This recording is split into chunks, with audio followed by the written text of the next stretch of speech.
Hello everyone, thank you so much for joining me today. So I changed a little time for my live streams for now because I'm having group coaching program just before this live stream, so I'm going to keep it at 7:30 UK time for now. So first thing first, thank you so much for all of you that are watching today, that are going to watch this live stream later on, and for those of you who are subscribed and regularly participate in my channel and have been supporting my work. Officially, Mind Mastery channel has reached over 10,000 subscribers. So that's quite a big achievement for this channel. So to continue kind of with this framework of schema therapy, as I promised the last time, today we're going to talk about the needs for kind of connection and security within relationships, and kind of feeling of right to belong and making relationships. I'm feeling secure on this kind of social and relationship level. So if you haven't watched my videos on schema therapy and how to work with this framework, I recommend watching my previous live streams on that. Or I also have a couple videos on schema therapy and the whole framework of how to work with schemas on my YouTube channel. So as usual, if you have any questions, if you want to participate in these discussions, I really encourage you to do it, because that's how you contribute to creation of this live stream. And very often it's helpful if you use my name, highlight my name, or you can use the super chat feature as well. So my first question towards you is actually what makes it important to work on this needs for connection and security within relationships and building relationships and connecting socially? Why is it important? Why is it important for you? Why is it important on a global level? So if you pop in your thoughts in a chat box, that would be great, so that we can get it started.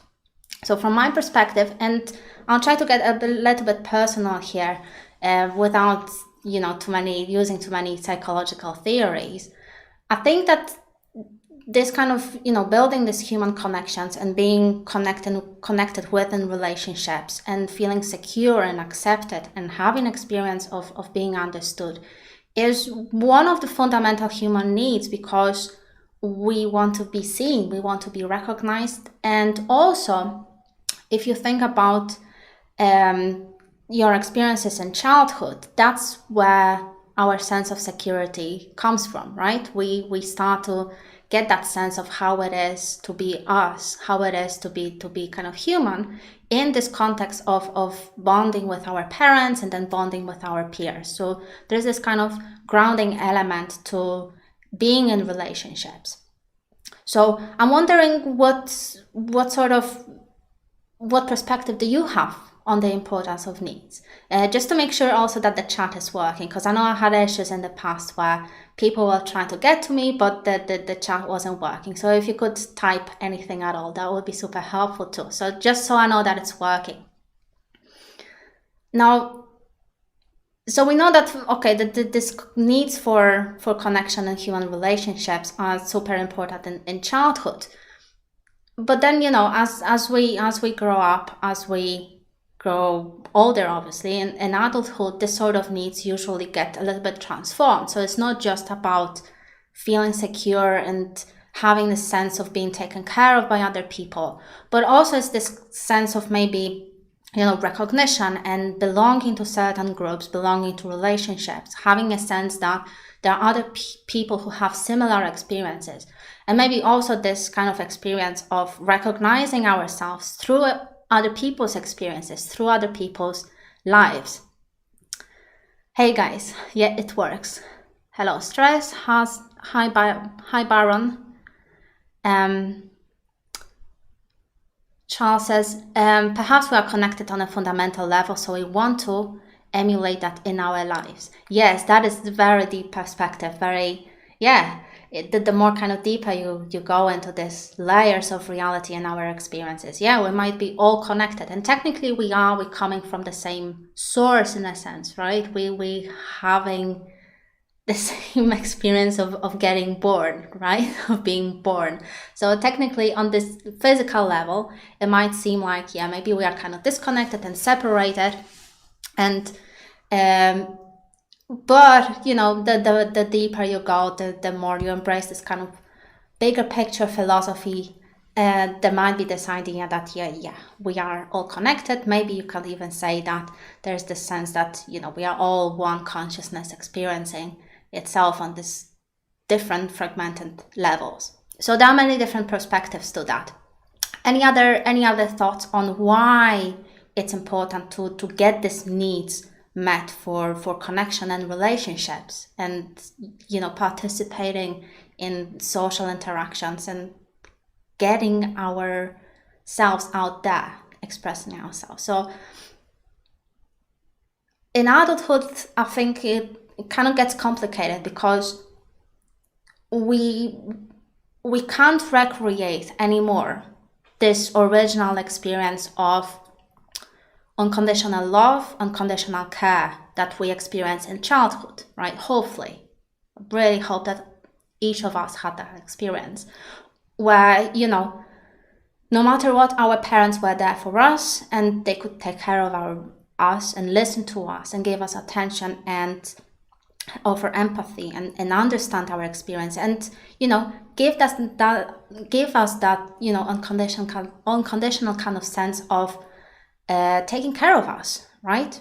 It might have looked conditional maybe on their sense, on their side, depending on they you know, maybe financial situation and their own health, but generally it's a kind of they have to take care of us, basically. But in adulthood, I think recreating this experience might be at least difficult or challenging, if not completely impossible, because human interactions are usually conditional in adulthood. No matter how much we would like to believe in this idea of, you know, altruism and unconditional care for each other and love and everything like that, on the, you know, very, very basic practical level, it's usually very conditional. Not in a negative sense, but in a sense of this kind of fair exchange of energy, resources, time, etc. All these little things. So it's usually this fair exchange. So at times, yes, we do commit these acts of, you know, altruism and unconditional love and attention, but it's usually not sustainable. Why? Because, for example, if you imagine yourself in a relationship, romantic relationship, or within a group of people, it's not like they're gonna completely take care of you on the very basic emotional and physical level, right? You have to take some personal responsibility for yourself. So this kind of relationship, this need for connection, they usually transform from this unconditional idealistic form that we experience in childhood to more complex adult forms of communication and interactions. So the idea behind the schemas in regards to needs for connection and relationships and empathy and being understood, the idea is that we develop certain schemas, as I explained in previous videos, in regards to our needs. So if our needs weren't properly met in childhood, we're gonna still try to meet them, but perhaps in a very, very inefficient ways, maybe twisted ways, or we might deny these needs altogether. So when it comes to schemas in regards to this need for connection and empathy and understanding and feeling safe in relationships, the idea is that unfortunately in childhood there was something missing, something that prevented us to feel perhaps safe, understood, connected with our parents, perhaps prevented us from experiencing that we are valuable, or that we are safe, or that we are secure, or that other people can understand us. So there are a few different schemas in regards to that, depending on, you know, situation we've been in. For example, with inconsistent parents who, you know, sometimes they were there, sometimes then they were not. We often can get something like an abandonment schema. So With abandonment schema, there is this constant, maybe not constant, because it arises usually in relationships, but it's like this reoccurring pattern of being scared that maybe someone will reject us or abandon us. And that can take many different manifestations, depending on the person and depending on how you cope with that schema and related feelings. That's one possibility. Another possibility is that maybe our parents weren't as emotionally available as we needed them to be. So often I know as a millennial, I know that my parents, for example, all the generation of kind of boomers, let's say, they were generally kind of emotionally distant. And that's the recurring experience I hear from other people, that there weren't this kind of emotional expression and attachment and connection as it needed there to be, right? So perhaps that's why millennials take this extra care for, self-expression and get in touch with their feelings and their true self and stuff like that, because I think with the whole boomers generation, it's often very, they weren't as emotionally available as we needed them to be. And I'm not sure about what sort of generations are watching this channel. For if you are a boomer, for example, you will experience probably some other problems in regards to your parents and, that generations. So there is this, kind of wider social context in which there might have been certain problems repeating themselves depending on the generation. So with that lack of perhaps emotional availability, or maybe kind of, avoidance of emotions, avoidance of discussing emotions or sharing emotions and stuff like that, I think that's a huge impact on a child as well. So apart from things like abandonment or rejection or feelings like there is something wrong with us, which by the way relates to another schema such as defectiveness, where we feel like maybe there is something wrong with us. That's why our parents maybe ignore us, or they're a little bit distant, or they don't give us as much attention as we need them to be. There might be also this schema called emotional deprivation. So with this schema, because of our parents being kind of distant or cold at times, or kind of ignoring the whole emotional feeling sphere, we might come to believe that other people will not understand our feelings or emotions, that it's fruitless to share ourselves, it's fruitless to be our authentic self in social situations or in romantic relationships, because it's not going to get anywhere. That's one possibility of what sort of conclusions we might have reached. But I think also another possibility is kind of starting to believe that it is our own feelings and emotions that are pointless or useless. So we kind of start to ignore that whole sphere of our being altogether, because that's the feedback we received in childhood. So you see, and then as an adult, you then based on these experiences you had in childhood, in terms of your relationships with your parents, with your peers later on, or with your family or caretakers, whoever they were. Based on these experiences, you start drawing conclusions on how to be in relationships as an adult, how to be in romantic relationships, how to be in groups with other people, how to interact, what are the dynamics, right? So your early childhood relationships serve as a template that you later on use in life in adulthood to interact with other adults, right?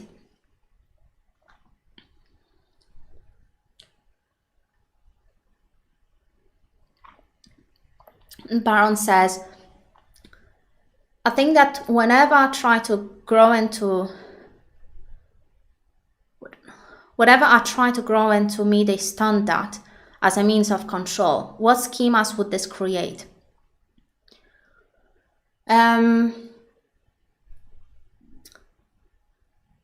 That depends on specific experiences and kind of conclusions you got from that. But my guess would be Oh, that could play out actually in so many different scenarios. That could play out as, for example, defectiveness schema, that there's something wrong with you, so that there's no point in growth and development because you cannot do it. Another option is that perhaps that created a sense of maybe dependence, so that you need that other person to encourage your growth, for example, or you counter this dependence by becoming super over-reliant, right? Overly independent. Or another option, and that actually that schema that I'm gonna describe now actually relates to this need for connection, is something called mistrust. So basically you don't trust other people. Like you constantly see that, other people cannot be trusted, they will prevent your growth, and you will not believe what other people say. Let me just moderate. Very interesting. Thank you for your support. Very interesting. I'm gonna hide the door, if that's okay. But thank you anyway. So these are the potential kind of avenues. These are the potential avenues in which our growth could have went. So then, in adulthood, you might mistrust people, you might avoid relationships, or you might be completely clingy in relationships and be very needy and demanding of attention, which might come out in, very, very kind of sneaky ways. Rarely with needy people or people who need attention is like they acknowledge that, or they go after it consciously, but it might manifest like wanting to do more in relationships, in a sense. So wanting to spend more time with other people, but maybe being conflicted about it. So all these little possibilities, all these little schemas create a situation, in my opinion, that certainly ends in basically your maybe lack of certainty on how to act in relationships. So how intimate is too intimate, how close is too close, how far away is too far away, right? How much do I share? How much should I keep to myself? Can I trust the other person at all? How do I know whether to trust someone or not? Right? So all this little uncertainty about how to be around people, how to be yourself amongst others. So how to get that need met for wanting to connect, for being seen, and simple companionship in life.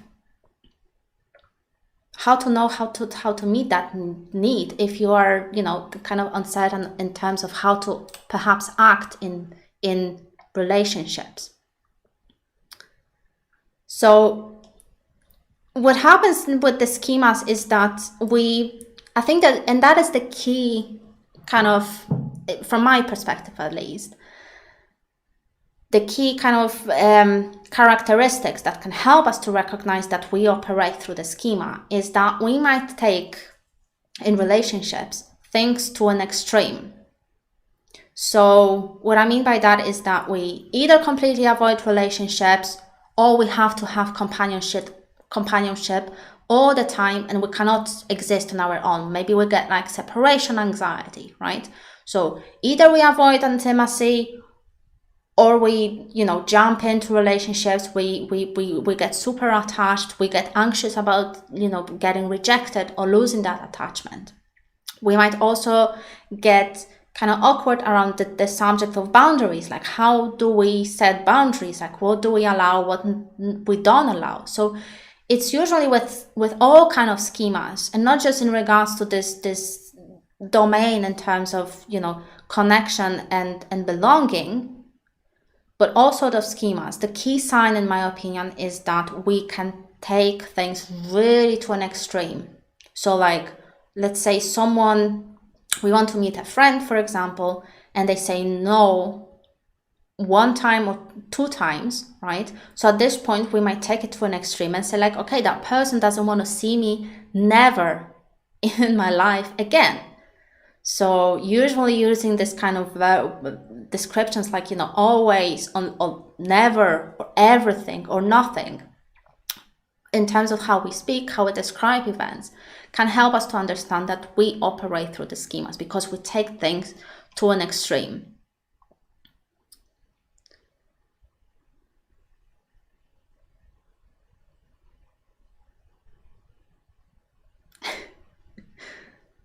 Just laughing at the chat. Troll money. Well, I don't know if it's troll. Maybe that person was serious. If that person, was it Bankroll Becca? If you are serious, well, thank you. So it's cool. And I hope you find this live stream valuable as well.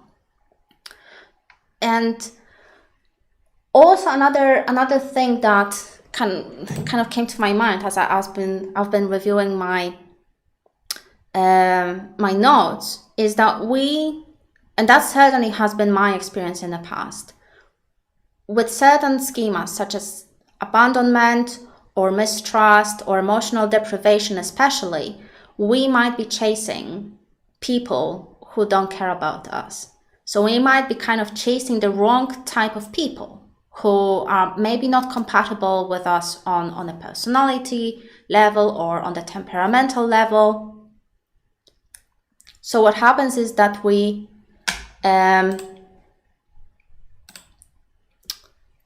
basically spend all this time and energy on relationships that will not work and are usually one-sided. So we might end up being, for example, codependent, where we, constantly try to take care of other people or try to counter this dependency by being super independent and reliant and never needing anyone. Right? So again, kind of going to extreme, but there's also this sense of, like I've been describing, that might be this sense of, uncertainty about, how to act in relationships. And, is that person liking me or not? Like, is that person my friend? What do I do now? How often should I contact someone? And all these little things can kind of contribute to this sense of, lack of certainty in relationships. And going into extremes, right? So might be like, especially with certain personality disorders, I think there might be this pattern of very intense and short relationships as well. So we go all into new friendship or new romantic relationship, but we burn up very quickly and we don't want to do it anymore. And then we get bored. And then we might be avoiding people altogether. So going from one extreme to another. Like Fatah says, extreme, like decades of solitude. Well, that depends why you have chosen solitude and if you have chosen solitude. Because some people, they might choose solitude on purpose to, reach spiritual enlightenment, or is beneficial to them. So you need to ask yourself, like, what is driving that solitude? Because it's not necessarily bad, which kind of leads me to this idea that I think, like I was saying in the previous live stream as well, in terms of all these needs, all these emotional needs, I think they're going to be manifesting differently for each different person. For each person. Why? Because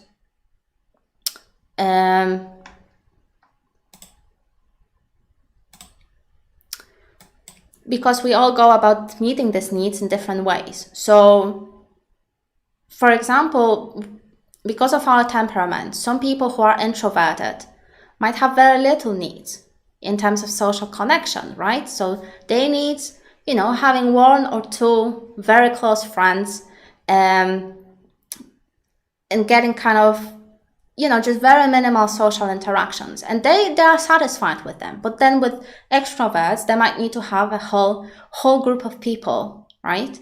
A big social network in order to get these needs met. So in terms of intensity, it's something to evaluate for yourself.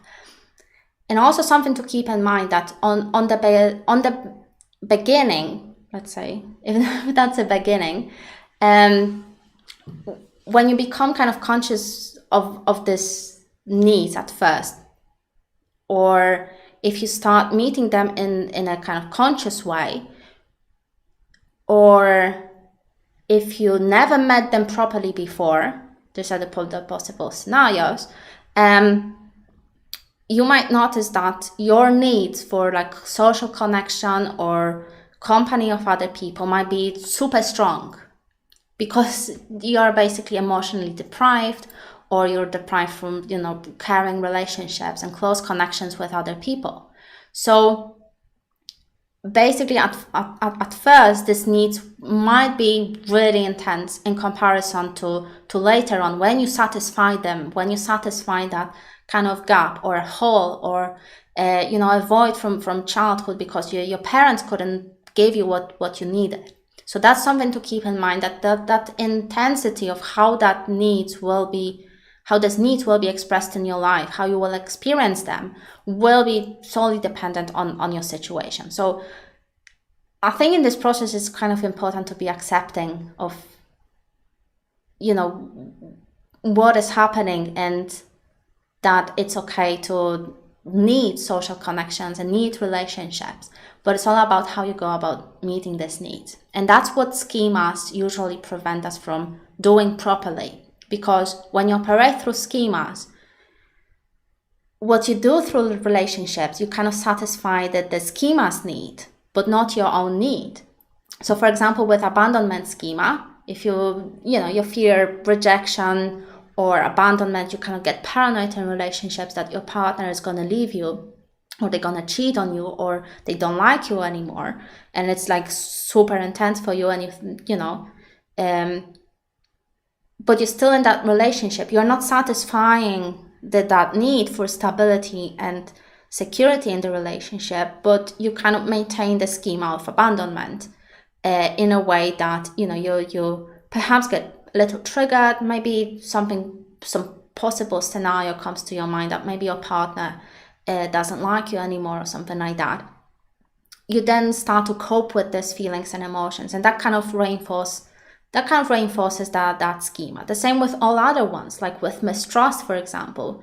You're going to be focusing on why you shouldn't trust other people, right? And whatever we focus on generally in life, it might seem kind of,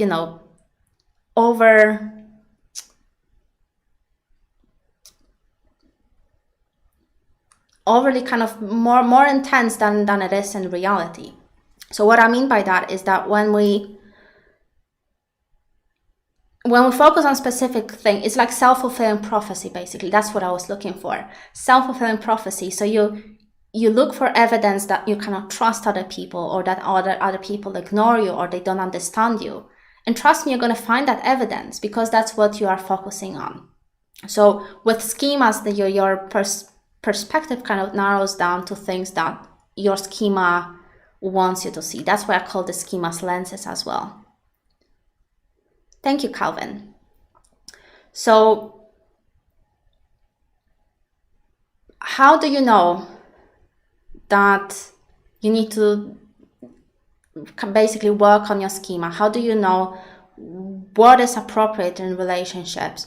Or how do you find out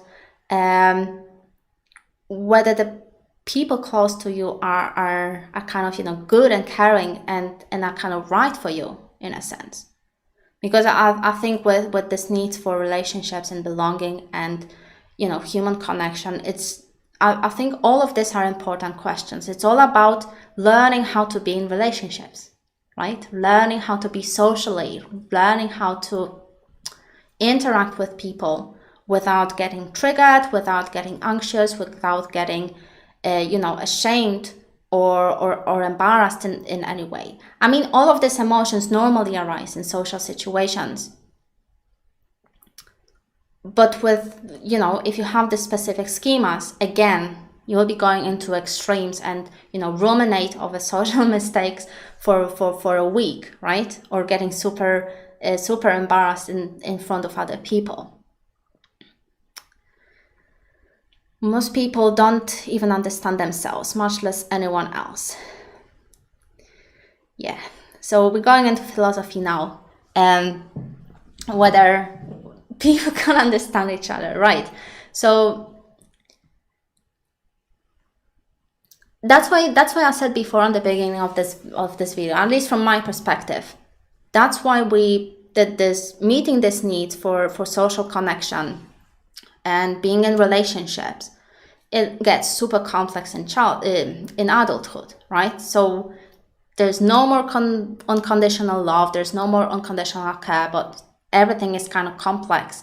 And if you add to that all these little complexities of being a human, so projecting things on each other, basically, misinterpreting things, not understanding each other, which is totally possible, right? You add the whole list of all these complexities. And, you know, for some people, perhaps it's just easier just to give up, right? Because what's the point if nobody can understand me? But actually, if you say that nobody can understand me and people cannot understand each other at all, that is exactly the schema playing out. Because as I emphasized before, when we go into extremes, when we go into this kind of people cannot understand each other, nobody can understand me, right? That is the schema playing out because it generalizes everything to a one particular schema, one particular thing. So I guess the conclusion here is that it's all about finding that balance, right? So how do we find that balance? How do we work with the schemas so that we can meet our needs in, you know, adult and balanced way? That is the question to you. Let's see if we can brainstorm any ideas before I jump in.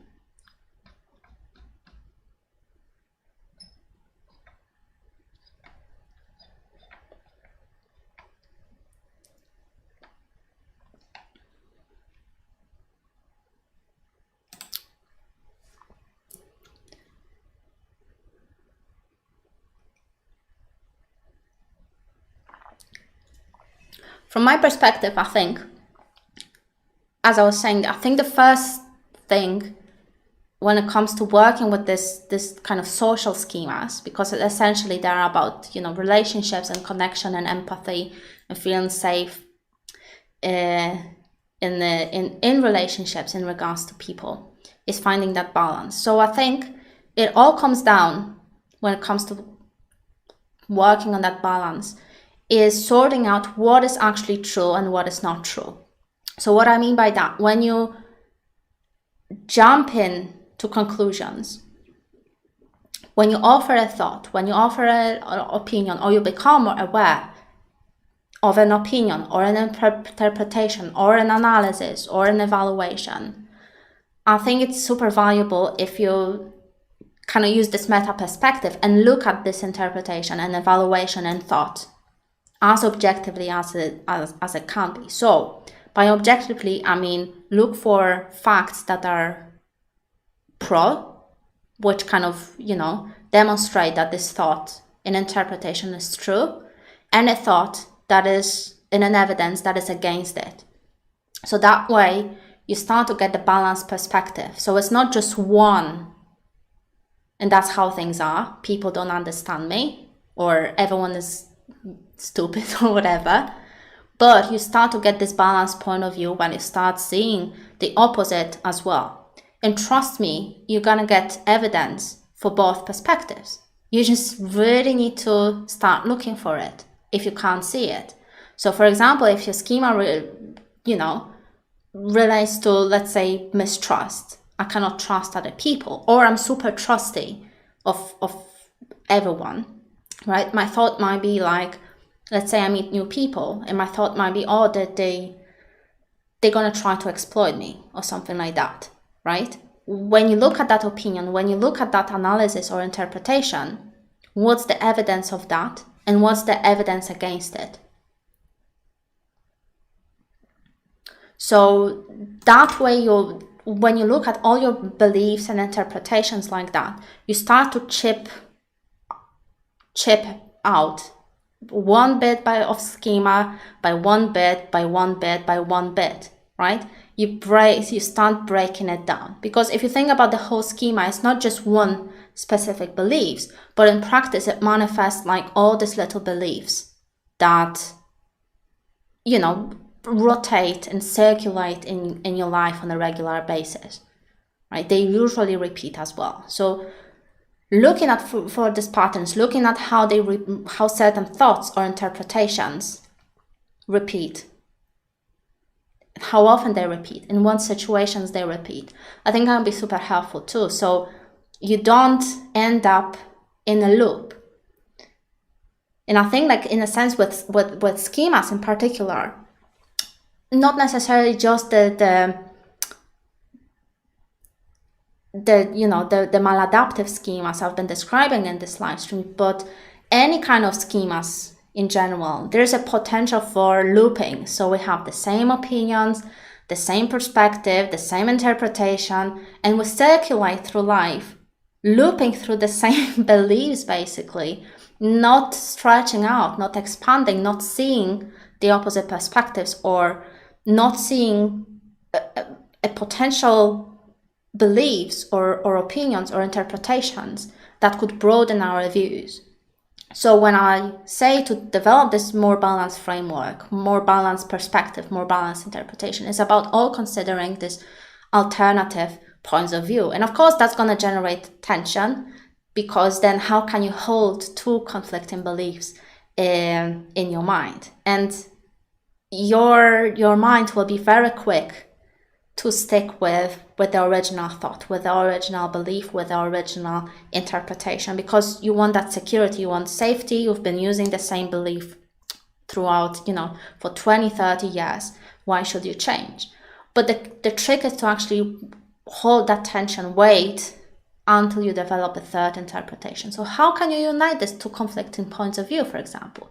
So when it comes to schema, to use a practical example, let's say, to use again the abandonment schema, so people will leave you, or people are going to reject you. That's usually the sort of feeling that the schema might bring in. Is okay, on the one hand, there is that possibility that people will leave, and in practice, even if they don't leave voluntarily, they're going to leave this world at some point. So you will be abandoned in a sense. So on the one hand, yes, the schema perhaps is kind of true.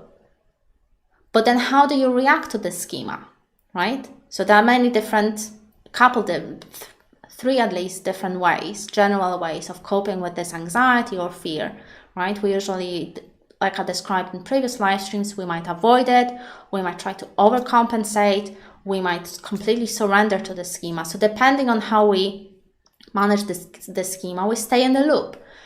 But then what about if you consider the more objective possibility that, yes, people might leave me, might reject me, might leave the relationship, might kind of abandon me. But it doesn't mean that, I cannot survive on my own, or life is, my life is going to be ruined completely, or, I won't manage without them, right? So by this kind of complementary beliefs, complementary interpretations, and looking at the broader picture, you start to break the schema down, right? But it's not just cognitive, right? It takes coping with your emotions, going through potential, separation anxieties or shame or guilt. So it takes some emotional management as well to work through these schemas. But generally, the whole point is to integrate different perspectives, different interpretation on what is happening. If you just stick with one way of interpreting things, that's what kind of keeps you in that loop, basically.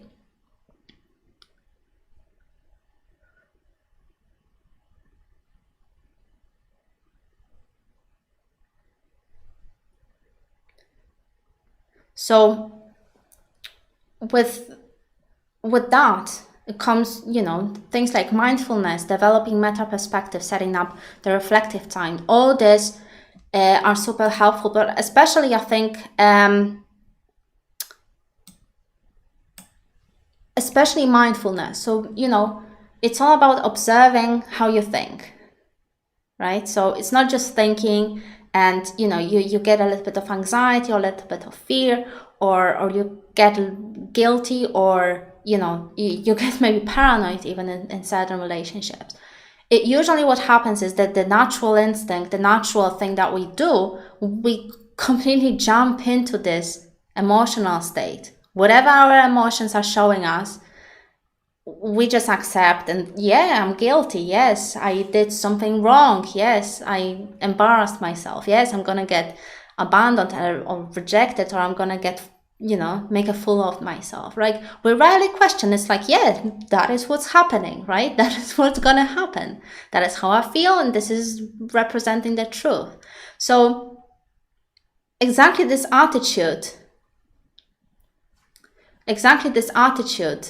is keeping us in this loop and keeping us within schemas. So we rarely question. So the way out of all this is to start questioning, start developing the more holistic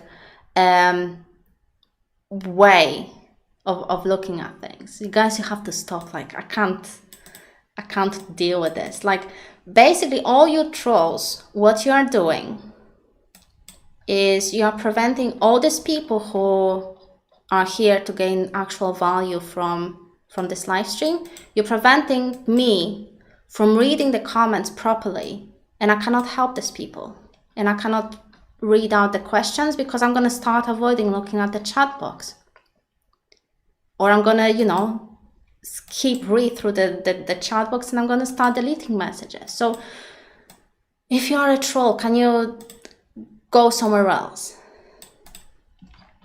Or I don't know. Okay, anyway.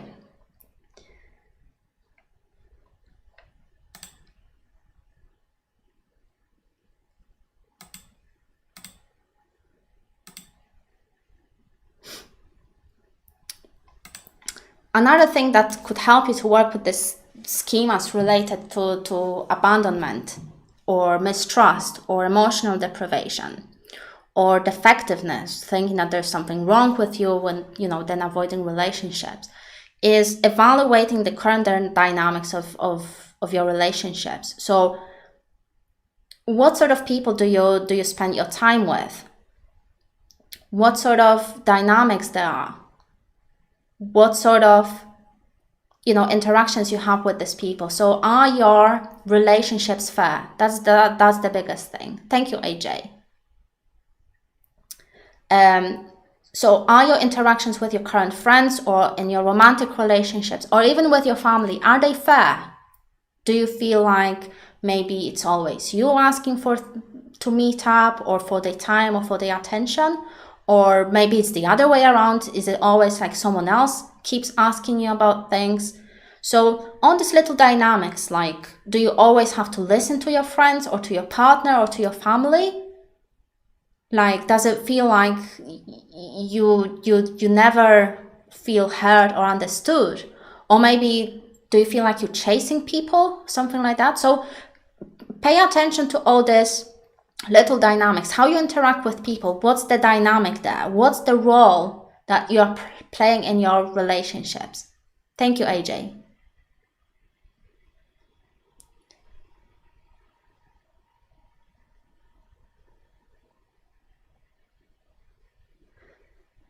So the reason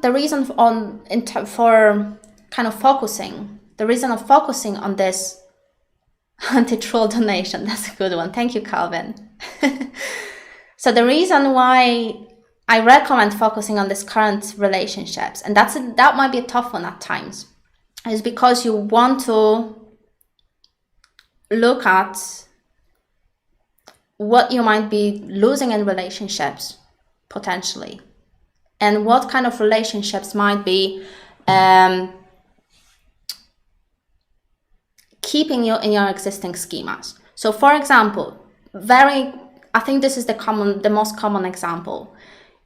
Someone with abandonment schema very often gets into relationships with someone who is not available emotionally or doesn't want to commit to the relationship itself. So what happens is that relationship will then reinforce that person's schema of abandonment, because they're going to be left, or they're going to be cheated on, or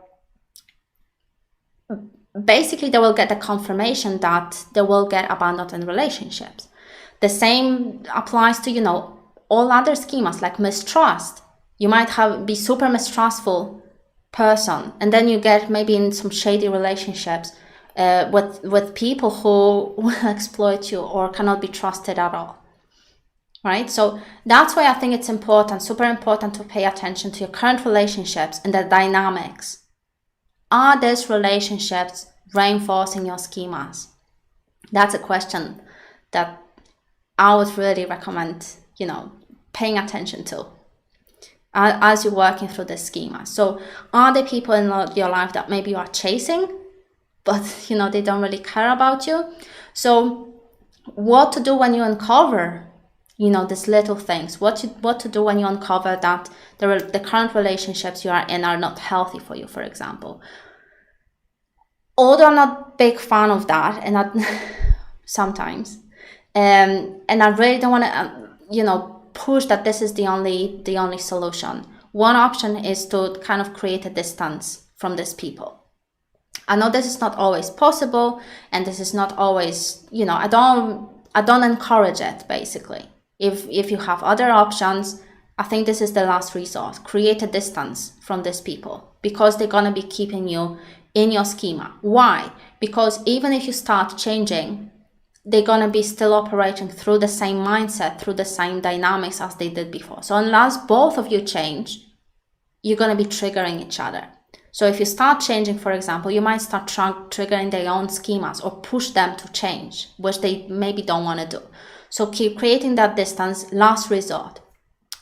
Before that, more subtle ways are basically about setting boundaries. So what do you accept? What do you not accept in relationships? So if you don't want to be treated in the way you've been treated, you have to state it.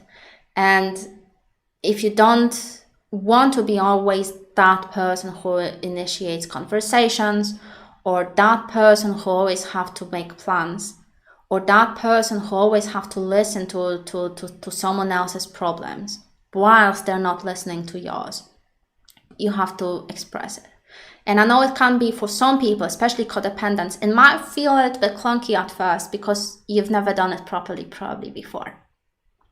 So, but practice makes it perfect, essentially. So the more you do it, the more you learn how to set this boundary. So saying no, especially assertiveness, and saying no to people that you feel are not treating you fairly. And that way, it's all about this kind of trial and error in relationships. So you have the certain templates. When you go and research the schemas even more, if you're interested in that, you have a kind of templates for what is a more balanced, more productive, more efficient ways of being in relationships and being socially, right? So once you have that template, then you start to normalize your behavior to match that template.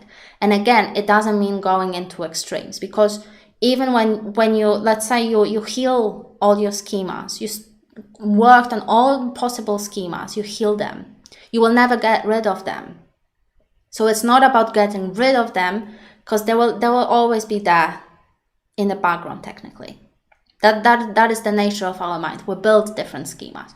But the whole point is to get this balanced point of view, balanced perspective, balanced interpretation on, what is happening in relationships, how to be in relationships, how to be around other people. So it's, trial and error. And you're probably going to fail a few times. You're going to probably end up in a few embarrassing situations, or situations where you're like, oh, wow, I should have said something else. I should have said something differently.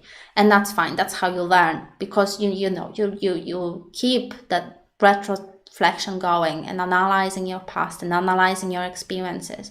So then you can choose better behaviors in the future. So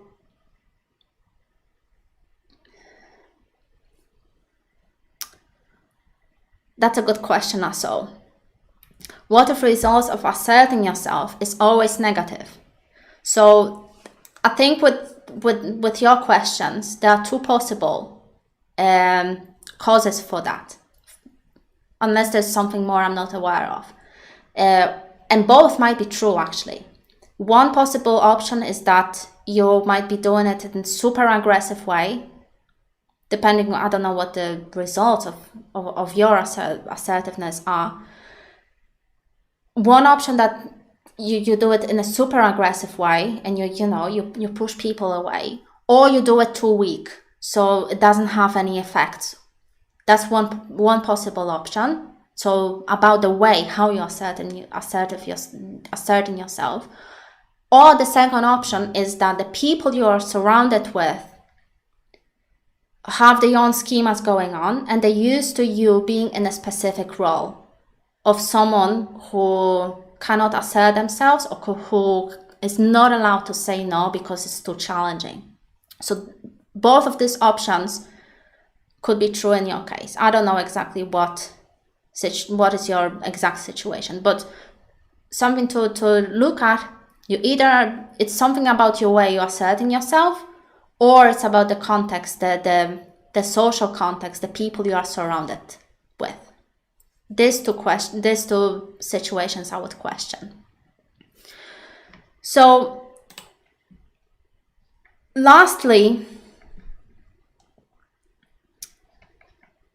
just like in the previous live stream, and that is the general way of working with schemas, is to write this sort of so-called flashcards. So with flashcards, the whole purpose of flashcards is to keep you in the state of constant mindfulness. Maybe not constant, but let's say increased mindfulness of how you interpret things, so that you know when your schema gets triggered.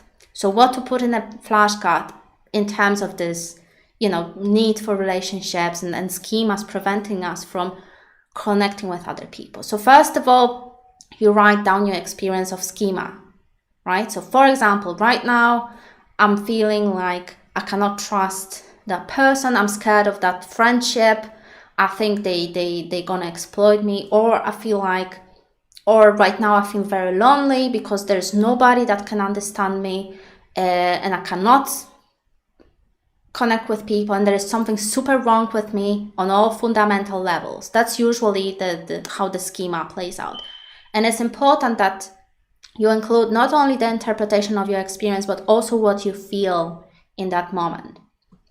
Now, the second part of the flashcard is to write down your recognition that it is a schema playing out. So although I know that this is my schema coming out, and although I know that, maybe some people cannot be trusted, or I might be abandoned, so getting more balanced point of view, I know that this is just the schema playing out, and the evidence for that is da-da-da-da-da. So in the evidence, you include a broadened perspective. So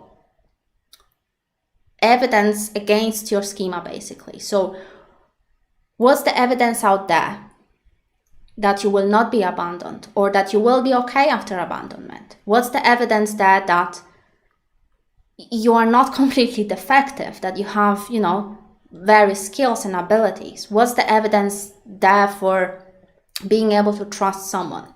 If you're not sure, if you cannot complete that last part of the evidence against your schema, you need to ask people. You need to ask someone you trust, right? If you don't have anyone you can trust at all, let's say, such an unfortunate situation, do a research online, go to look for studies, how people actually are, right? Go through forums and, ask people for opinions, collect different points of view. So again, the whole point of this flashcards is to remind yourself in what situations your schemas are getting triggered, what happens in that moment. So what sort of emotions and feelings you experience, and get the more balanced perspective. So expand your perspective and interpretation of what is happening.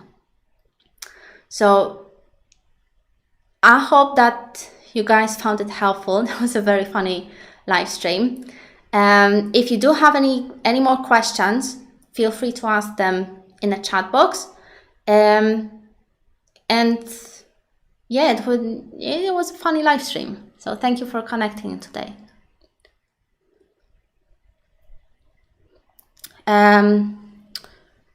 The question: how do you know where the balance point is? In other words, how do you know when you have reached truth rather than just another subjective perspective? Okay, so there's more philosophy again.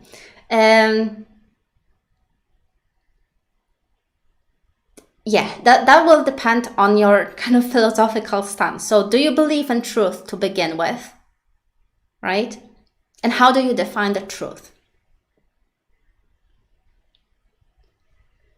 For example, my philosophical perspective is that, yes, there are certain objective things in our experiences, in the world, right?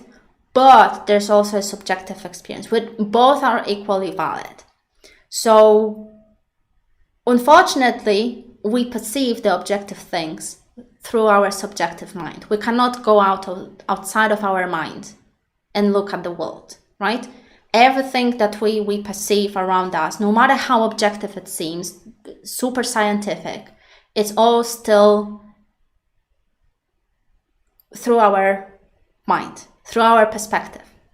So from my personal opinion, and that is my journey to, the truth is like kind of an ideal thing in a broad sense.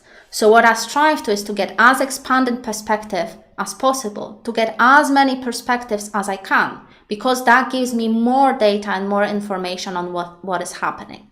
And of course, there will be, simple things like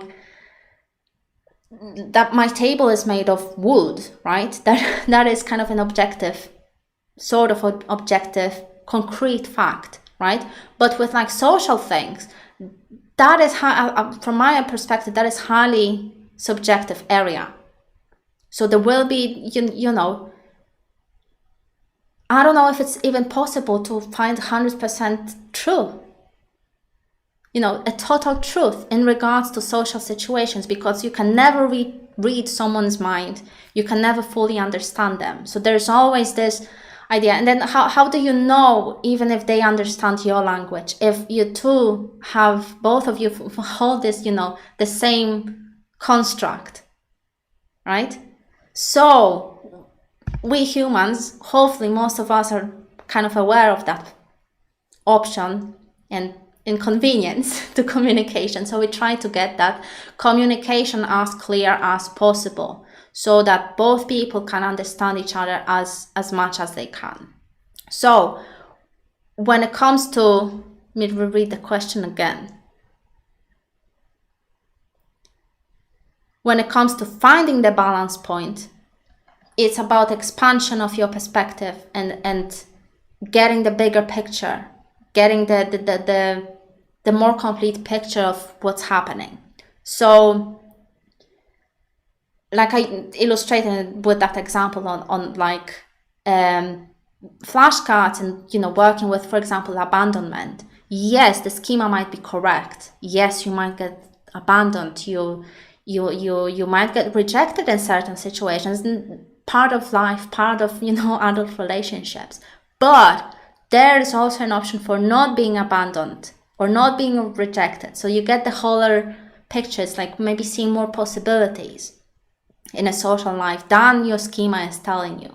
So all about getting this more and more complex perspective and understanding and interpretation on what is happening, and holding the tension, holding conflicting points of view, right? Might be kind of anxiety provoking at first, probably at some situations, because then how do you make decisions if you hold two contradictory points of view? You learn to deal with the tension in a general sense, but that's probably a subject for another video, and probably if I want to keep exploring the realm of philosophy. In terms of the schemas, just keep it simple. expand the view, get more perspectives, at least, one different contradictory perspective, and look for evidence in terms of facts that are observable by other people as well. So something that happens outside of you. These facts I define as an evidence, not what you felt, but what happened outside of you. I think that's as objective as we can get. All right, guys.